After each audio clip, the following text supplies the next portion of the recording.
എല്ലാവർക്കും നമസ്കാരം. നമുക്ക് ബ്രേക്ക്ഫാസ്റ്റ് കഴിച്ചാലോ? ഒരാഴ്ചയായിട്ട് വീഡിയോ ഒന്നും ഇടാൻ പറ്റിയില്ല. അപ്പം ഇന്ന് ബ്രേക്ക്ഫാസ്റ്റ് കഴിക്കാം. നമുക്ക് എന്താണ് എല്ലാവരും ബ്രേക്ക്ഫാസ്റ്റ് കഴിച്ചിരിക്കുന്നത്? ഞാനിവിടെ ഇഡ്ഡലിയാണ് ഉണ്ടാക്കിയിരിക്കുന്നത്. നല്ല സോഫ്റ്റ് ആയിട്ടുള്ള ഇഡ്ഡലി ഉണ്ടാക്കിയിട്ടുണ്ട് കേട്ടോ. ഇഡ്ഡലിക്ക് നമുക്ക് സാമ്പാറുണ്ട്. അപ്പം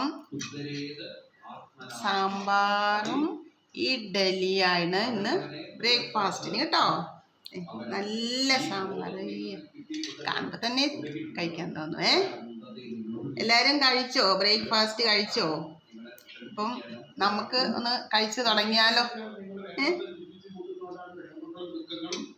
എല്ലാവർക്കും അപ്പോൾ നമുക്കൊന്ന് ബ്രേക്ക്ഫാസ്റ്റ് കഴിച്ച് നല്ല ഫ്രഷായിട്ട് ഇനി അടുത്ത പണിയിലോട്ട് തുടങ്ങണം. ഉച്ചയ്ക്ക് എന്തെങ്കിലുമൊക്കെ വെക്കണമല്ലോ, ചോറും കറികളൊക്കെ. അപ്പം നിങ്ങളെല്ലാവരും കഴിച്ചു എന്ന് വിചാരിക്കുന്നു.